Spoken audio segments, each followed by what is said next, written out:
హిందూ ముస్లిం గొడవలతోనే రాజకీయాలు చేయాలనుకున్నారు. ఈ క్వశ్చన్ కాంగ్రెస్ బీఆర్ఎస్ ఎందుకు అడుగుతలేరని నా బాధ. ఈ క్వశ్చన్ మైనార్టీ డిక్లరేషన్ ఇచ్చినటువంటి కాంగ్రెస్ పార్టీని ఎందుకు అడుగుతలేరు?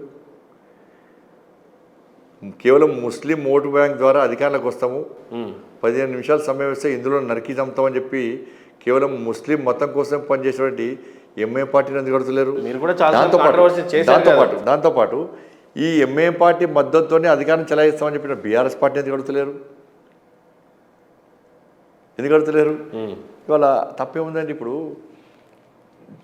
తెలంగాణ రాష్ట్రంలో ఒక ముస్లిం అని చెప్పుంటాడు, సెక్యులర్వాది. ఒక క్రిస్టియన్ చెప్పుంటాడు, సెక్యులర్వాది. కానీ ఒక హిందూ అని చెప్పుంటే మతతత్వవాది. ఈ పార్టీలన్నీ కూడా కాంగ్రెస్ పార్టీ కానీ, బీఆర్ఎస్ పార్టీ కానీ, ఎంఐఎం పార్టీ కానీ, ఈ కమ్యూనిస్టు పార్టీ కానీ, ఈ పార్టీలన్నీ కూడా 12% ముస్లిం ఓటు బ్యాంక్ కోసం తాపత్రయపడుతున్నారు. ఆ ఓటు బ్యాంక్ ద్వారా అధికారాన్ని చెలాయించాలని ప్రయత్నం చేస్తున్నారు. వాళ్ళ ఇష్టం, వాళ్ళ పార్టీ పాలసీ, వాళ్ళ పార్టీ ఆలోచన. వాళ్ళు సెక్యులర్వాదులు.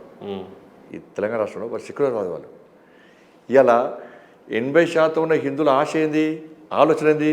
అరే 80% ఉన్న హిందువులకు పార్టీ ఏది? మా ధర్మం గురించి, మా హిందూ సమాజం గురించి మాట్లాడే పార్టీ ఏది అని ఆలోచన వస్తుందా రాదండి? వచ్చినప్పుడు వాళ్ళకి కనిపించే పార్టీ ఏది? భారతీయ జనతా పార్టీ. అంటే 80%, 12% ఓట్ల కోసం కక్కుర్తిపడి వాళ్ళ ఓట్ బ్యాంక్గా చూస్తూ ముందుకొచ్చే పార్టీలేమో సెక్యులర్ పార్టీలు. 80% ఉన్న హిందువుల గురించి మాట్లాడి ఎప్పుడు ముస్లింలు వ్యతిరేకించని భారతీయ జనతా పార్టీ మాత్రం మతతత్వ పార్టీ. ఇలా మీకు ఇది జరుగుతుంది. వాళ్ళ రంజాన్ వస్తే ఫ్లెక్సీలు కడతారు రోడ్ల మీద, ముస్లిం సోదరిమణులకు రంజాన్ శుభాకాంక్షలు. వీళ్ళు టోపీ పెట్టుకుంటారు, హిందువులే. కాంగ్రెస్ బీఆర్ఎస్ పార్టీ నాయకులు హిందువులే టోపీ పెట్టుకుంటారు, వాళ్ళకు టోపీ పెడతారు, వాళ్ళ ఇష్టం. క్రిస్మస్ వస్తుంది, క్రైస్తవ సోదరిమణులకు క్రిస్మస్ శుభాకాంక్షలు. వీరు సిలువ వేసుకుంటారు, హిందువులే, వాళ్ళకి సిలువ వేస్తారు. ఇబ్బంది లేదు, మాకు పెట్టుకోవచ్చు, వాళ్ళ ఇష్టం, వాళ్ళ ఇబ్బంది లేదు.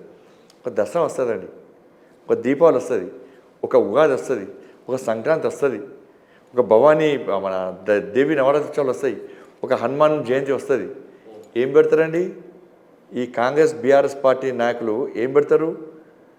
హిందూ బంధువులకు దసరా శుభాకాంక్షలు పెట్టరు, హిందూ బంధువులకు ఉగాది శుభాకాంక్షలు పెట్టరు, హిందూ బంధువులకు సంక్రాంతి శుభాకాంక్షలు పెట్టరు, హిందూ బంధువులకు హనుమాన్ జయంతి శుభాకాంక్షలు పెట్టరు. ఏం పెడతారు?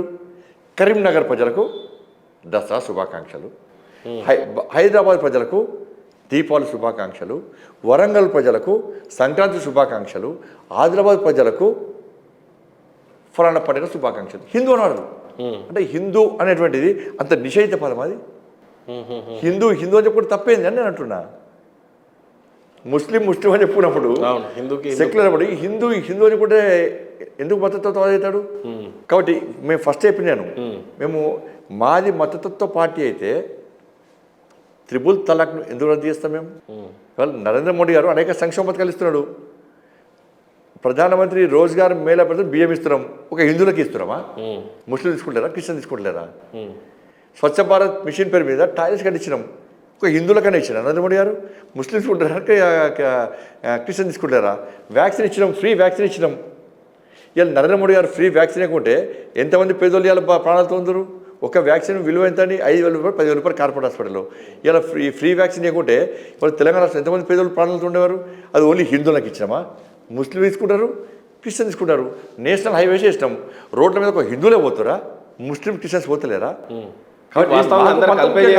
ఒక్క బండి సంజయ్కి మాత్రమే బైన్సాలో ఏం పని? కరీంనగర్లో ఉన్న లీడర్కి బైన్సాలో మీకు ఏంటి ప్రాబ్లం? హిందువులకి పక్క పని. నాకు అంటే చాలా మంది లీడర్స్ ఉన్నా మీకేంది అంత పని? అంటే ఎక్కడ కాంట్రవర్సీ ఉంటే హిందుత్వం అక్కడ బండి సంజయ్ ఉండాలనేది మీ ఎజెండా? కాంట్రవర్సీ కాదు, హిందూ సమాజానికి ఇబ్బంది వస్తే పక్క పోతాడు బండి సంజయ్.